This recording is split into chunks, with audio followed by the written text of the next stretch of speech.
Alhamdulillahi Rabbil Alamin. Wassalatu wassalamu ala ashrafil anbiya wal mursalin wa ala alihi wa ashabihi ajma'in. Hadirin jamaah salat maghrib yang Allah muliakan, pada kesempatan malam hari ini kita akan kembali melanjutkan pembahasan buku penjelasan 3 landasan utama. Dan kita akan mengulang dulu bahasan yang kita bahas pada minggu yang lalu, karena itu bahasan yang sangat penting. Perlu banyak contoh dan banyak kasus yang kita temukan di zaman sekarang. Ada di halaman 43.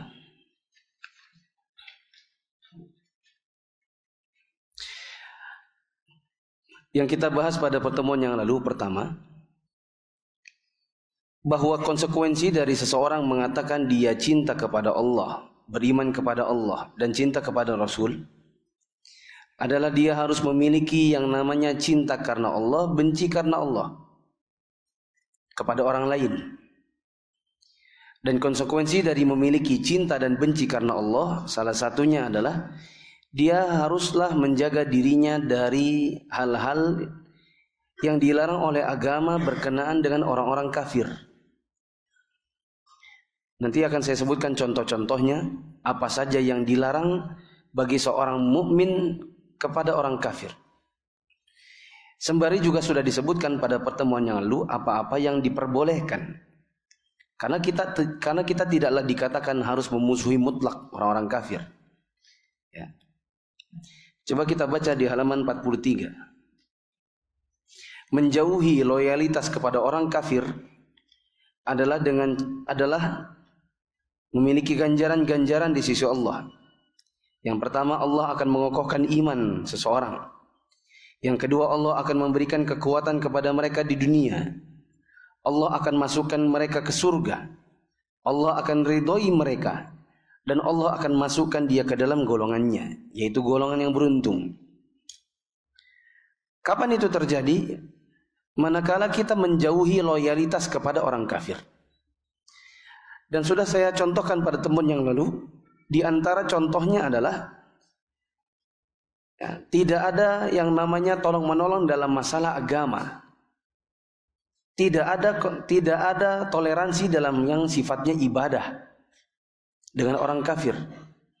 Sampai-sampai di dalam Islam, bila orang tua dan anak berbeda agamanya, yang satu muslim, yang satunya kafir, maka setelah salah satu dari mereka meninggal, maka tidak ada yang namanya waris-mewarisi di antara mereka. Ini menunjukkan kepada kita bahwa orang mukmin dengan orang kafir dilarang untuk memiliki loyalitas. Apa saja yang dilarang bagi kita? Apa yang diperbolehkan dulu untuk kita? Halaman 43 paling bawah. Di antara hal yang diperbolehkan untuk kita adalah mendoakan orang kafir kepada Allah ketika mereka masih hidup. Dan isi doanya adalah supaya mereka dapat hidayah. Adapun setelah mereka wafat, tidak boleh mendoakannya lagi. Misalnya mendoakan supaya dosa mereka diampuni. Sebagaimana Rasulullah SAW pernah mendoakan Abu Talib, pamannya. Maka Allah menegur Rasulullah SAW, ya. Dan Allah katakan tidak boleh, tidak pantas bagi seorang nabi dan orang mukmin untuk mendoakan atau memohonkan ampun bagi orang-orang kafir, meskipun itu adalah dari kalangan kerabatnya sendiri. Yang kedua, diperbolehkan bagi kita untuk menjalin perdamaian dan berlaku baik kepada orang kafir, khususnya pada kondisi-kondisi dibutuhkan. Misalnya, seorang muslim tinggal di sebuah tempat atau daerah yang mayoritasnya orang kafir, di mana dia membutuhkan untuk berdamai dengan orang-orang kafir yang ada di sekitarnya, karena dia minoritas misalnya. Maka ini tidak mengapa. Yang juga diperbolehkan bagi kita, nomor 3 di halaman 44, membalas kebaikan mereka bila mereka memiliki kebaikan kepada kaum muslimin. Sebagaimana Rasulullah SAW kadang berlaku baik kepada orang-orang kafir, orang-orang Yahudi yang ada di sekitar beliau yang kadang-kadang memberikan makanan. Yang keempat, berbuat baik kepada orang-orang kafir yang tua, apalagi kalau dia orang tua sendiri. Dan ini kita dapati di kalangan masyarakat banyak sebagian anak yang mereka beragama Islam dan orang tuanya kafir. Maka diperbolehkan, bahkan bukan hanya diperbolehkan, bahkan wajib bagi setiap anak yang muslim untuk berlaku baik kepada orang tuanya yang kafir. Berlaku baik dalam artian dalam rangka untuk menarik hati, menaklukkan hati mereka supaya mereka juga bisa masuk Islam. Maka ini tidak mengapa, dengan syarat tetap tidak ada bantu-membantu dalam hal yang sifatnya agama. Maka tidak diperbolehkan misalnya anaknya membantu perayaan Natal orang tuanya, ikut di dapur, bikin makanan, ikut merangkai pohon Natal, ikut memasang lampu-lampu, ikut membungkus kado, apa tahu menyebarkan undangan. Ini semua dilarang bagi seorang anak yang muslim. Yang juga diperbolehkan bagi kita, yang kelima adalah melakukan transaksi jual beli atau muamalah, dengan syarat muamalahnya memang halal. Adapun bila muamalahnya haram, maka jangankan kepada orang muslim, jangankan kepada orang kafir, kepada orang muslim saja dilarang. Misal jual beli yang halal, sebagaimana Nabi SAW jual beli bahan makanan pokok, yang di akhir hayatnya beliau wafat, baju besi beliau masih tergadai.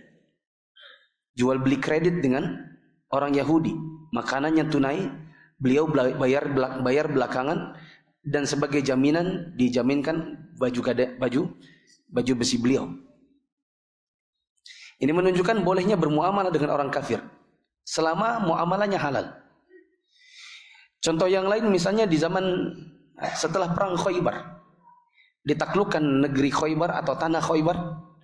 Kemudian Nabi SAW membagi-bagi tanah Khaybar itu menjadi petak-petak, ya, lalu dibagikan ke banyak sahabat. Tetapi para ulama kita mengatakan para sahabat di zaman dahulu mereka tidak pandai cocok tanam, tapi mereka pandainya dagang. Sedangkan yang pandai cocok tanam justru Yahudi. Sedangkan tanah Khaybar ini bukan jual beli kafling, tapi untuk ditanami dan diambil hasilnya. Tapi karena para sahabat tidak mampu, tidak pandai untuk bercocok tanam, maka dipekerjakanlah orang Yahudi, para sahabat sebagai pemilik lahan, yang disebut dengan muzara'ah, yang kita kenal dengan akad muzara'ah.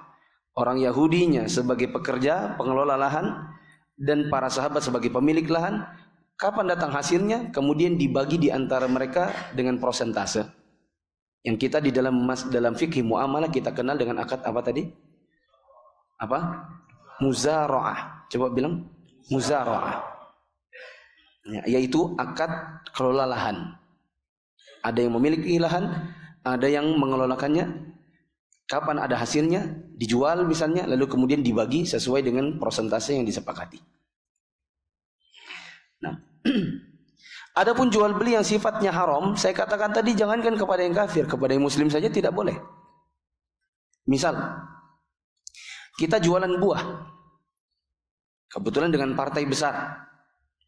Kemudian ada sekelompok orang datang menggunakan pickup misalnya.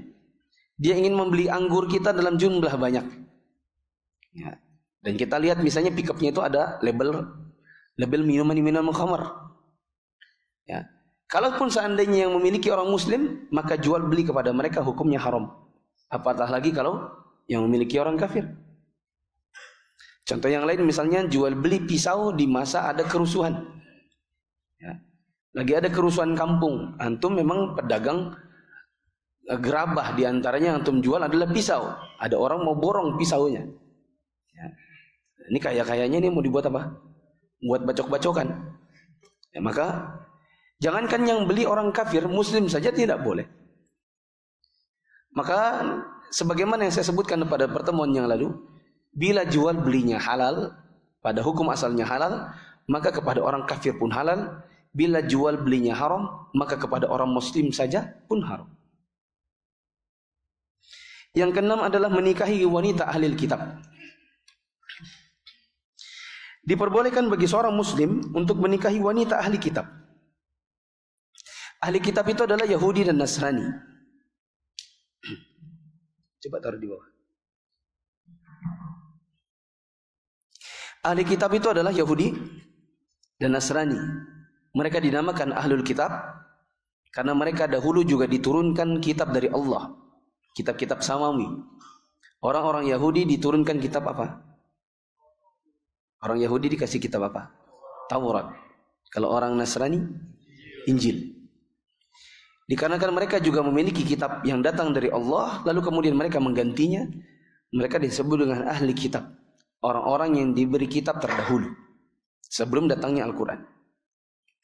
Nah, di dalam Islam diperbolehkan apabila seorang muslim menikahi Yahudi atau Nasrani. Catatannya 2. Antum tinggal buka di halaman 45 nomor 6. Coba dibaca ulang. Menikahi wanita ahli kitab dengan syarat wanita tersebut menjaga kehormatannya. Dengan syarat apa? Wanita itu menjaga kehormatannya. Adapun menikahi wanita ahli kitab yang berzina, maka hukumnya terlarang. Misal, si fulan sekolah SMA biasa, SMA umum, atau kuliah umum. Di antara teman sekolahnya atau sekelasnya ada wanita dari kalangan ahli kitab yang dikenal kalem, pendiam, baik hati, suka menolong dan semacamnya, suka memberikan contekannya. Nah, dia senang sama wanita itu. Ternyata Allah takdirkan ketika mereka dewasa mereka ketemu lagi dalam keadaan jomblo. Akhirnya mereka menikah. Sahkah pernikahan mereka? Jawabannya sah. Bila wanita itu menjaga diri dari apa jemaah? Dari apa? Bila wanita itu menjaga diri dari zina. Menjaga diri dari zina. Nah. Catatan yang lain, ini hanya berlaku bila laki-lakinya yang muslim. Bila laki-lakinya yang kafir, ahli kitab, dan wanitanya yang muslimah, maka statusnya zina. Tidak diperbolehkan bila yang Islam di antara laki dan perempuan ini adalah si perempuannya. Bila itu terjadi, maka status mereka zina. Setiap kali mereka berhubungan, maka status mereka adalah berdosa.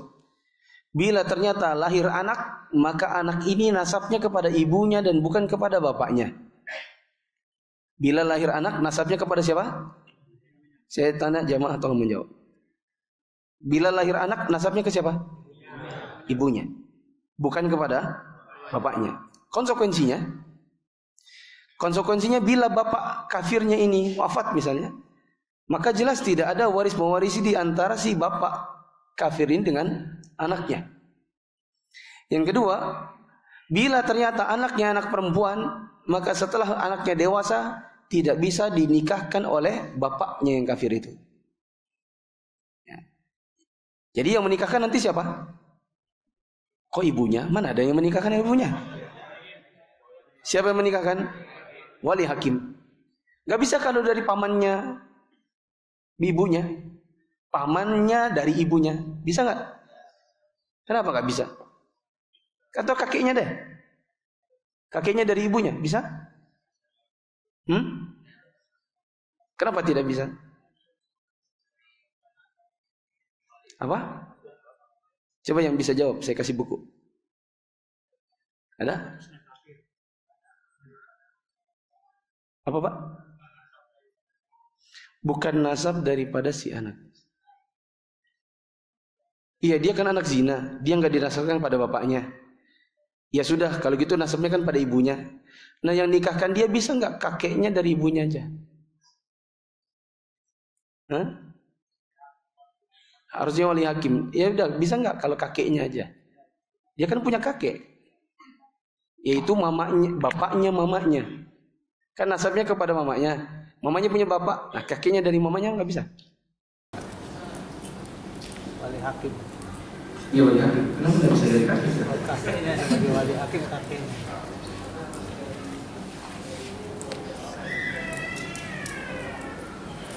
Ya, itu yang saya mau.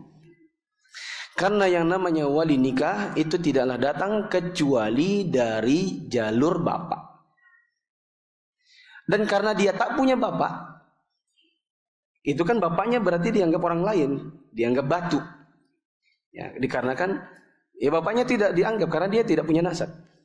Nah, misal meskipun ada kakek dari mana, nenek, paman dari kakek dari mama, paman dari mama, sepupu dari mama, maka ini tidak bisa karena jalur perwalian haruslah dari bapak. Tahu kenapa? Salah satu alasannya adalah kalau seandainya bisa wali hakim dari jalur mama, maka nanti tidak akan diketahui jalur-jalur zina. Gak bisa diketahui jalur-jalur zina karena kakek pun yang dari mama bisa. Sementara kalau dibatasi hanya dari jalur bapak, maka Pak Penghulu akan tanya, yang mana yang jadi wali hakim? Ini Pak, ini siapa? Ini kakek dari bapaknya. Tapi bapaknya dulu, ini bapaknya yakin ini? Nasabnya ke bapaknya? Akan ditelusuri supaya nanti ketahuan bahwa orang ini tidaklah berhak karena dia bukanlah dari jalur bapak. Kenapa dia tidak bisa dari jalur bapak? Maksudnya kenapa dia tidak bisa dinikahkan oleh, dia akan dipertanyakan oleh si perempuan. Loh, saya kok nggak bisa dinikahkan oleh bapak saya? Iya, karena bapak Anda adalah orang kafir. Atau bapak Anda sekarang muslim tapi dulu Anda hasil dari perzinahan. Misalnya.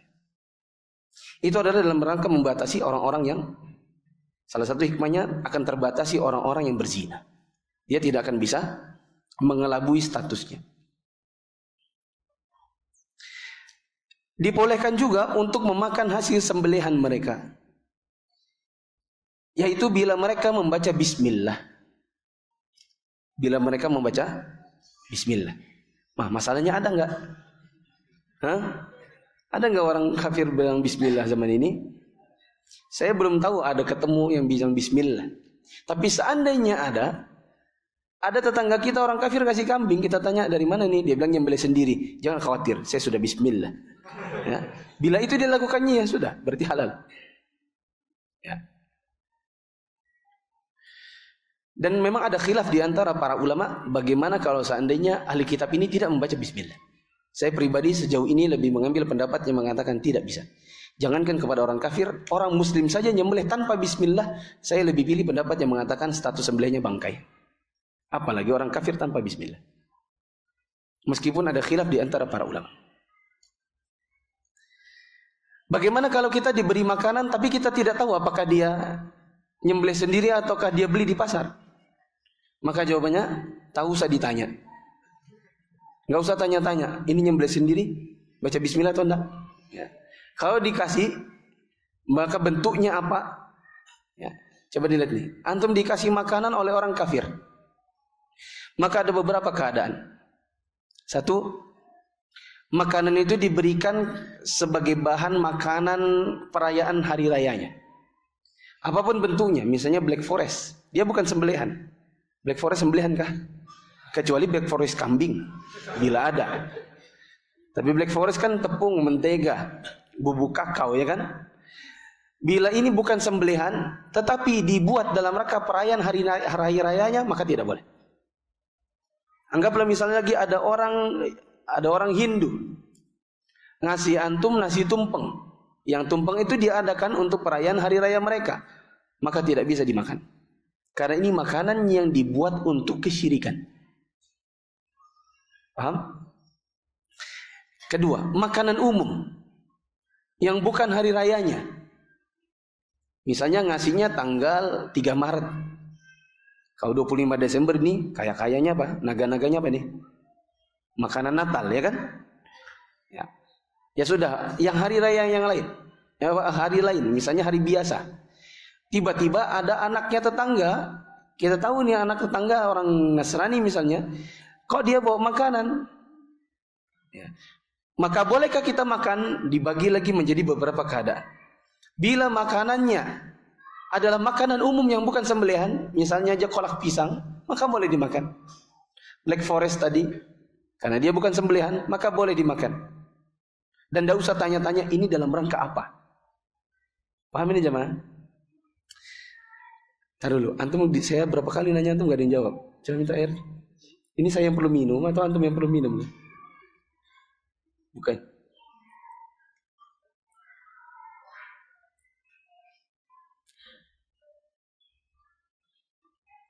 Kalau saya bertanya, mohon antum menjawab. Supaya saya betul-betul tahu antum itu benar-benar mendengar atau enggak. Antum betul-betul menangkap apa yang saya omongkan atau masih mengawang-awang begitu. Khawatirnya saya ngomong masih mikir. Iyakah? Iyakah? Gitu. Oh yang kemarin itu, oh yang kemarin itu. Saya bertanya, mohon antum menjawab. Kalau diberi makanan di hari rayanya dan antum yakin sekali atau ada tanda-tanda yang kuat bahwa itu buat hari raya, bolehkah dimakan? Di luar dari hari raya, bolehkah dimakan? Saya nggak bilang boleh tadi. Saya bilang ada dibagi beberapa keadaan. Keadaan pertama apa? Makanan non hari raya ini keadaan yang pertama tadi apa? Bukan sembelihan. Misalnya kolak, Black Forest, ikan goreng, ikan disembelih kah? Benar kan? Ikan, sop singkong, ya, tapi nggak ada cekirnya. Kalau bubur kacang hijau boleh dimakan.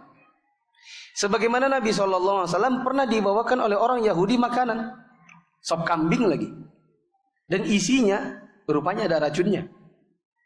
Ya. Oleh Nabi SAW dimakan. Diapakan? Dimakan. Bahkan beliau nggak bertanya tadi. Ya. Maka kalau seandainya bukan sembelihan, maka boleh dimakan. Keadaan yang kedua adalah sembelihan. Isinya sembelihan. Misalnya kambing, sapi, tengkleng, tongseng, dan yang sesaudara-saudaranya. Sop saudara, sop, nah, seperti itu. Wah, daging nih. Dari mana dek? Dia bilang, om tadi mama masak pagi ke pasar. Berarti dia belinya di mana? Pasar. Maka kalau di pasar boleh dimakan. Loh kok boleh dimakan Ustaz? Kan kita nggak tahu dia nyembelih pakai bismillah atau enggak. Justru karena kita tidak tahu maka boleh. Dan tidak usah apa? Tanya-tanya. Kalau nanya malah bodoh. Nggak usah ditanya. Karena hukum asal makanan, hukum asal duniawi halal. Kecuali ada dalil yang mengharamkannya atau ada tanda-tanda yang kuat bahwa itu diharamkan. Bila tidak ada tanda-tanda, misalnya di pasar, kan kita tidak tahu yang jual apakah misalnya robet kah atau namanya unding. Ya.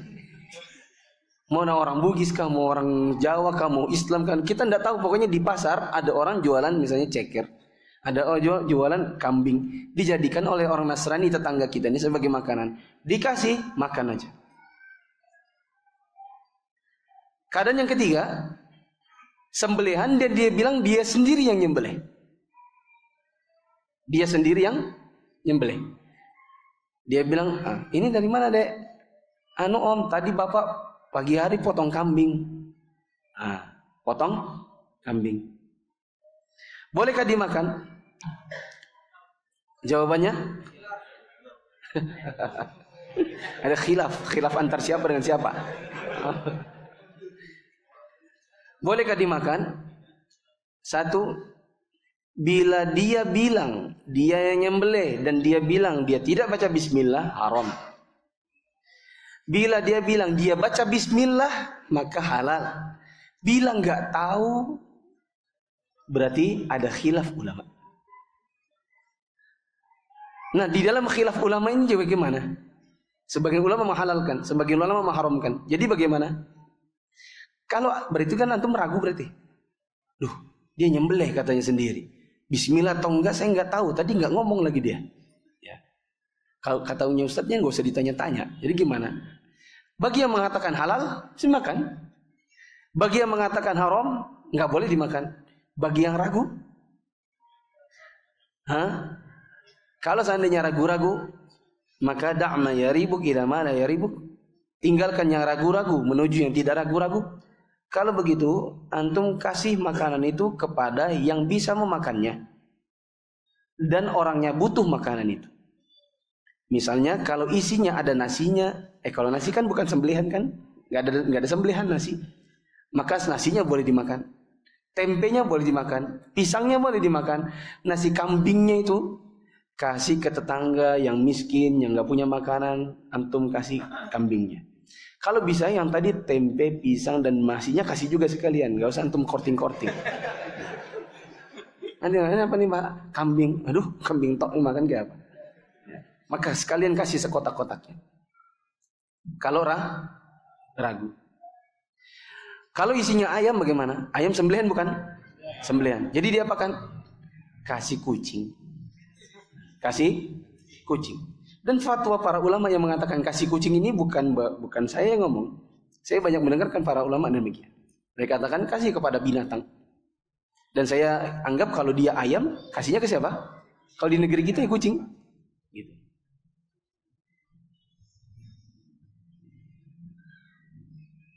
Baik. Yang ketujuh, menghadiri undangan mereka dan memakan hidangan mereka yang hukumnya mubah atau boleh. Menghadiri undangan yang sifatnya boleh, boleh. Memakan hidangan yang sifatnya mubah, boleh. Misalnya undangan yang boleh, saya contohkan apa? Misalnya undangan makan-makan karena dia mau berhenti kerja. Atau karena dia dimutasi ke tempat yang lain, dia undang sekantoran, seruangan atau sedepartemen, ada yang muslim, ada yang kafir. Antum salah satu yang muslim itu, diajak dia makan-makan, boleh. Ya, ini undangan yang sifatnya mubah.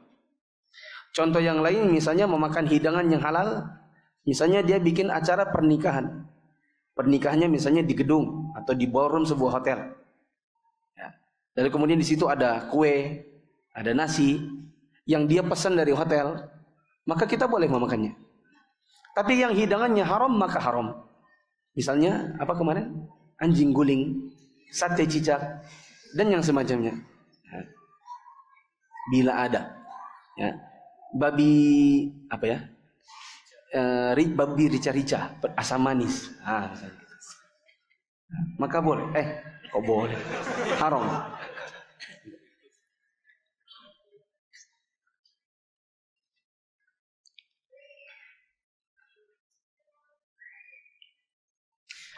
Yang kedelapan, berbuat baik kepada tetangga yang kafir. Bila kita punya tetangga yang kafir, maka kita harus berbuat baik kepada mereka dan menghormati hak-haknya. Misal ada tetangga sebelah rumah kafir, maka jangan sampai misalnya kita parkir mobil, misalnya buntutnya mobil kita atau moncongnya melewati batas tanahnya, karena mungkin dia mau masuk keluar masuk jadi susah. Ya, nggak boleh kita kan kamu kafir. Ya. Pak, tolong Pak, mobilnya saya mau masuk gak bisa. Oh, gitu aja. Tapi kan kita menghormati Pak. Ya menghormati tapi sampean kafir. Ya. Contoh yang lain misalnya dia punya mangganya melewati pagar, terus ke tanah antum. Jatuh mangganya di tanah antum. Bolehkah dimakan? Enggak boleh. Siapa yang bilang boleh? Nah, siapa suruh jatuh di tanahku gitu? Ya. Nggak boleh dimakan tanpa seizinnya. Bilang sama dia, mohon maaf Pak, mangganya jatuh. Oh ya, ambil aja, nggak apa-apa. Ya, alhamdulillah. Kalau dia bilang, nggak boleh sini kesini. Pelitnya Bang. Kalau kita terganggu dengan pohonnya, maka kita bilang sama dia, Pak, begini. Bagaimana kalau kita punya perjanjian? Yang lebih dari pagar ini pagar ini kan batas kita ya. Ke atas langit, mana yang lewat, maka saya boleh ambil. Karena itu yang lewat, daunnya kalau jatuh di tempat saya. Saya yang tiap hari mengutin daunnya. Boleh nggak saya ambil? Bikin perjanjian begitu boleh. Ya. Wifi-nya kalau terbuka, Wifi-nya nggak ada passwordnya, bolehkah dipakai? Siapa suruh masuk rumah saya? Begitu? Boleh nggak dipakai wifi yang terbuka? Jawabannya Tidak boleh. Dan ini berlaku umum. Bila ada wifi gratisan, tidak boleh dipakai tanpa izin yang punya. Saya pernah tanya ini kepada Syekh Sa'ad Asy'ari. Ada seorang ustadz yang saya pernah dengar di Balikpapan ini, dia bilang, karena dia masuk rumah kita, nerobos, itu kan area kita, maka kita boleh pakai. Saya pernah tanya kepada Syekh Sa'ad Asy'ari, apa hukumnya Syekh bila tetangga kita memiliki wifi yang tidak dipaspor? Bolehkah dipakai? Beliau mengatakan boleh apabila ada izin urfi. Izin urfi itu maksudnya secara umum pasti diizinkan. Pasti diizinkan. Seperti misalnya ada wifi corner itu kan, nggak di password.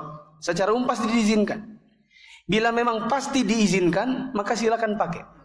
Tapi bila tidak ada izin urfi, antum ragu-ragu, maka tidak boleh tanpa seizinnya. Dikarenakan bila antum memakainya, maka itu akan merendahkan mengurangi jatahnya, memperlambat speednya.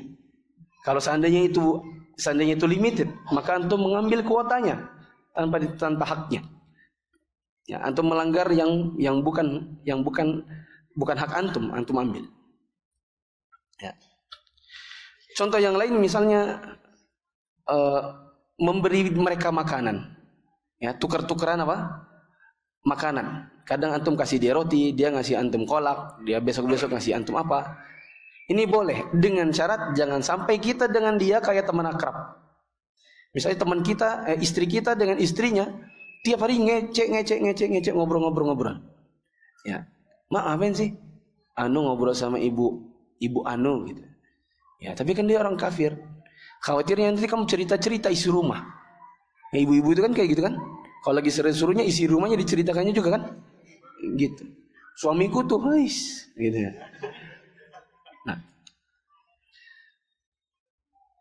Yang ke-9, menjauhi perbuatan zalim kepada mereka. Misalnya membunuh anjingnya, padahal anjingnya dalam pagar. Ya. Ini tidak boleh. Ya, membuang sampah di depan rumahnya. Ya. Atau sampah kita lupa buang tengah malam di korek-korek kucing, terhambur di hadapan pagarnya dia. Maka kita harus tanggung jawab, karena itu sampah kita. Nggak boleh kita cuek-cuek pergi sholat subuh, ya terhambur, biar aja orang kafir.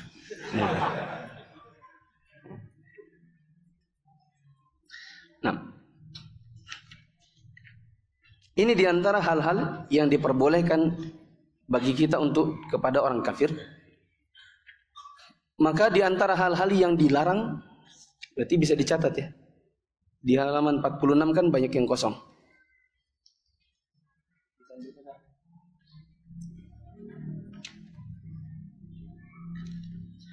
Hal-hal yang dilarang untuk orang muslim kepada orang kafir.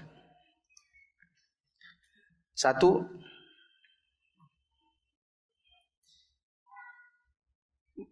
menghadiri perayaan hari rayanya.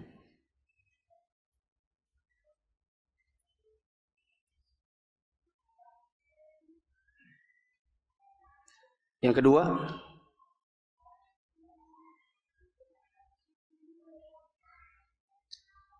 apa tadi? Menghadiri hari rayanya. Yang kedua, mendoakannya setelah wafat. Mendoakan agar dosanya diampuni setelah wafat.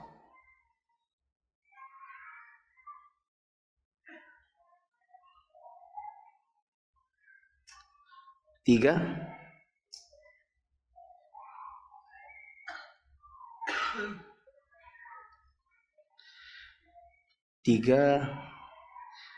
mengangkatnya sebagai pemimpin.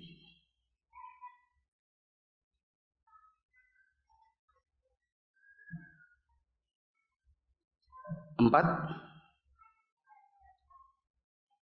kalau antum ikut di channel saya, sebenarnya sudah ada. Ini saya nyari agak susah nih, jauh banget. Keberapa tadi? 4, menjadikan dia sebagai teman dekat yang mengetahui segala rahasia.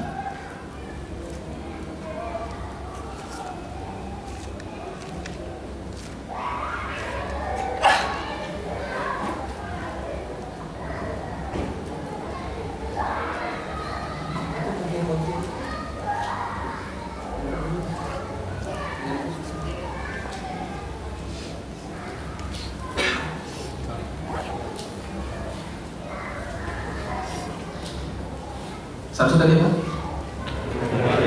Hari raya. Misalnya diundang Natal, haram hukum. Tidak boleh menghadiri Natal. Yang kedua, mendoakan dia agar dia diampuni dosanya setelah wafat. Yang ketiga, mengangkat sebagai wali. Yang kelima,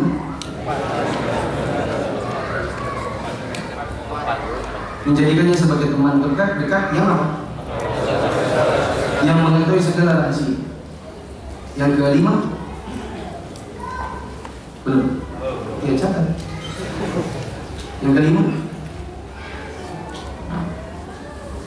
mengucapkan selamat untuk hari rayanya. Jangankan datang, mengucapkan selamat ya, selamat Natal, itu hukumnya haram dengan kesepakatan para ulama Rabbani. Karena di Indonesia ini banyak orang yang diulamakan, dianggap sebagai ahli tafsir misalnya, tapi mereka memperbolehkan untuk mengucapkan selamat Natal. Padahal mengucapkan selamat Natal, selamat Natal, dan kita tahu Natal itu apa? Hari lahir Isa, dan bagi mereka itu hari lahirnya anak Tuhan. Itu sama dengan mengatakan selamat, anak Tuhan sudah lahir. Jadi itu kekufuran. Ke berapa? 6.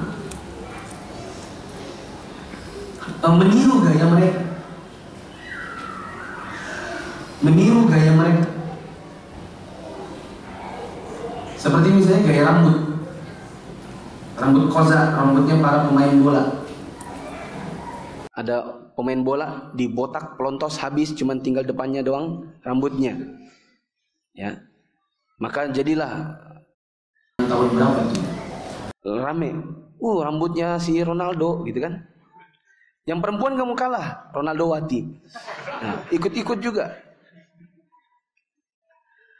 Terus yang ke berapa? 7, mengikuti adat mereka. Seperti misalnya adat Valentine. Itu hukumnya haram. Ikut-ikut itu kongsi pacai. Ada lagi sebagian dari nasional di Indonesia ini duduk di MUI kan?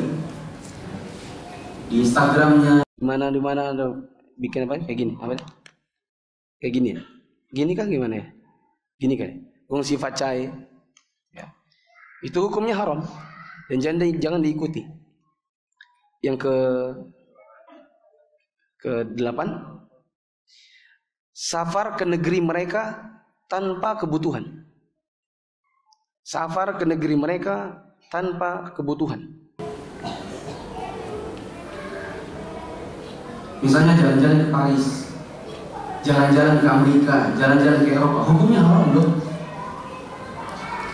Antum baru boleh ke sana kalau ada kebutuhan. Misalnya antum diputus pekerjaan. Misalnya yang kerja di Total, tapi sudah tidak ada di Balikpapan. Kerja di Total, kemudian dikirim IA, International Assignment ke Paris. Karena memang kebutuhan di semua negeri. Atau misalnya untuk berobat, misalnya berobat ke Singapura, maka ini safar ke negeri kafir untuk kebutuhan, boleh. Tapi safar jalan-jalan, cuma belanja, ngabis-ngabisin duit suami, haram hukumnya. Apalagi kalau pergi ke sana tanpa suami. Misalnya seorang perempuan jalan-jalan sendiri. Yang kesekian, saya tidak tahu sudah tertulis berapa. Tidak mungkin bersama mereka. Tidak mungkin bersama mereka.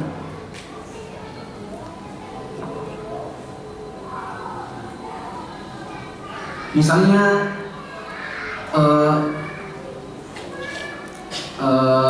mungkin di negerinya orang kafir. Apalagi memang sengaja mencari kewarganegaraan sana. Oh ya, contoh safar yang butuh tadi, di antaranya misalnya menuntut ilmu yang di negeri muslim tidak ada. Misalnya ada cabang ilmu kedokteran baru yang tidak ada di Indonesia atau tidak ada di negeri muslim. Adapun kalau ada di negeri muslim maka tidak boleh ke sana. Kemudian apa lagi? Yang berapa lagi?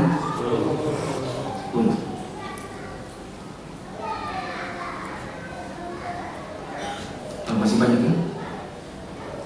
Antum silakan cari channel Mufli Sapitra, channel Telegram @Mufli Sapitra Balikpapan. Di sana ada banyak kajian beserta dalil-dalil yang saya sebutkan tadi hanya sekedar pokok-pokok. Dan sudah.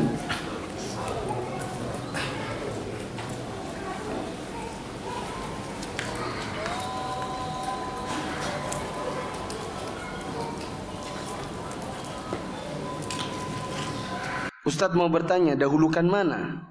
Kita mau kajian, tapi orang tua juga memerlukan kita. Jawabannya jelas orang tua. Bila orang tua antum perlu antum, maka antum harus dulukan orang tua antum. Adapun kajian, maka antum bisa cari live Facebooknya atau cari di live Instagramnya, antum bisa dengarkan nanti. Sedangkan orang tua, siapa tahu dia punya kebutuhan yang tidak bisa ditunda. Misalnya dia mau ke rumah sakit, atau dia sakit, atau dia ingin butuh untuk sesuatu yang sangat penting, maka dahulukan orang tua. Adapun kalau kebutuhannya tidak urgent, misalnya minta diajak misalnya ke belanja, yang belanjanya bisa tunda besok, sementara kajiannya penting, maka antum boleh nego dulu. Mak, gimana kalau besok? Soalnya hari ini ada kajian dan bla bla bla bla. Nego dulu. Nanti kalau dia tidak mengizinkan, maka dahulukan orang tua untuk kebutuhan-kebutuhannya. Bolehkah memakan makanan di restoran orang kafir seperti McD dan KFC? Boleh. Bila McD dan KFC itu memang ada di negeri muslim. Adapun dia merek orang kafir, tidak masalah. Saya sudah bilang tadi jual beli yang halal-halal. Oh tapi kan Ustaz, takutnya nanti kan yang nyembelih itu bukan orang muslim. Saya sudah bilang tadi, bila tidak tahu maka tidak usah nanya. Nggak usah dikasih ya Mbak pesan yang itu. Tapi itu yang nyembelih siapa? Ya. Tapi kalau KFC-nya ada di negeri orang kafir, misalnya itu betul-betul di Amerika, dan kita sangat yakin bahwa yang nyembelih, dan kita tidak tahu bahwa yang nyembelih ada orang muslim, maka tetap terlarang. Karena pada hukum asalnya yang nyembelihnya biasanya orang kafir. Adapun di negeri orang kafir, maka yang bisa dimakan adalah makanan-makanan yang bukan sembelihan. Kecuali bila ada restoran yang memang tukang masaknya, penyembelihnya muslim. Ya, misalnya di Jepang, ada sebagian teman yang S3 di Jepang, dia cerita, di sana ada restoran yang memang kokinya orang Indonesia, dan dia bilang saya sendiri yang nyembelih ayamnya. Maka ini boleh. Saya pernah ke Singapura, waktu saya mau beli ya model-model makanan-makanan ayam dan lain-lain, maka orang-orang penjaganya bilang, Muslim? Yes, Muslim. Ah, no, this is haram. Dia bilang gitu. Yang ngasih tahu siapa? Orang kafirnya. Ya? Mantap kan? Rumah saya dekat gereja. Kebetulan orang tua saya RT di tempat. Orang kafir sering beri makanan, minuman jika hari raya, dan orang tua saya memberi makanan, minuman juga ketika hari rayanya. Apa hukumnya? Ini kayaknya anaknya, dan dia kayaknya pengennya boleh gitu kali ya? Enggak sih? Jawabannya hukumnya enggak boleh. Tidak. Apa? Coba. Orang kafir beri makanan, minuman jika hari raya. Kita diberi mereka boleh. Kita diberi oleh mereka boleh. Kita dikasih parsel lebaran misalnya oleh tetangga orang kafir, dan kita bukan pejabat, nggak ada hubungannya. Pokoknya dia cuma ngasih hadiah, boleh diterima. Ya, isinya misalnya Good Time, Coca-Cola dan semacamnya. Tapi kalau dia yang hari raya lalu kita kirim parsel, hukumnya haram. Karena itu termasuk merayakan. Bolehkah menghadiri undangan pernikahan teman non-muslim di gedung, bukan di gereja? Insya Allah boleh. Itu termasuk undangan yang mubah. Kecuali bila sudah sampai di parkiran gedungnya kita dengar musik, maka pulang aja. Ya. Khawatirnya antum datang dalam keadaan ngaji-ngaji, pulang nyanyi-nyanyi. Ya. Murojaah, ya, dengan lagu-lagu yang dulu. Diingat kembali lagu-lagu yang zaman dulu. Apakah halal kita memakan makanan dari orang Nasrani yang kita tidak tahu bahwa alat masaknya apakah pernah memotong hewan yang haram? Memang tidak masalah, boleh. Contohnya misalnya antum kerja di RIK. Sebagian orang-orang yang ada di RIK ekspatriat. Kadang-kadang mereka babi, kadang-kadang mereka makan babi, makan anjing. Yang kadang-kadang piringnya itulah yang dipakai Besok-besok dicuci dan tercampur. Yang antum nggak tahu apakah ini piringnya piring yang pernah dipakai babi atau enggak. Ya, maka lihat saja piringnya. Bila kesat bersih, sehat bisa, maka itu berarti hukumnya bersih. Sudah, enggak usah tanya-tanya, Mbak ini pernah dipakai babi atau enggak. Dan lebih bagus lagi kalau seandainya memang dipisah. Ini alat-alat yang buat babi, ini yang bukan.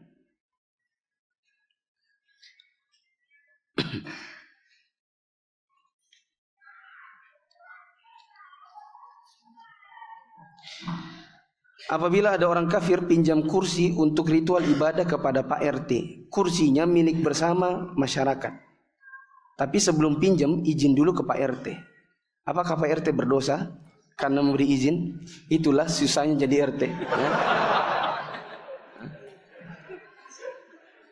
Maka bagusnya tidak usah jadi RT. Kecuali kalau antum bisa mengubah sistem sendiri-sendiri. Ada kan uang kematian itu? Ada enggak di kampung-kampung itu kan? Uang kematian, begitu kan? Maka itu uang kematian, kafir sendiri, muslim sendiri, harusnya dipisah. Kenapa? Bila diberi, jadi kadang-kadang kita memberi buat mereka yang nanti buat ritual agamanya. Karena mereka di dalam menguburkan orang itu juga punya ritual.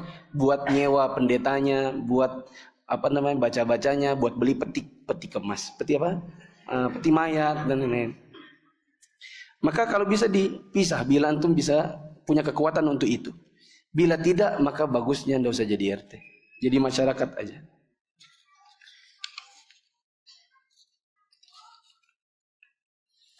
Keluarga saya tinggal bertentangan dengan orang kafir. Sewaktu-waktu timbul permasalahan. Orang kafir itu berbicara yang tidak benar. Sehingga jadinya tidak saling tegur. Bagaimana hukumnya?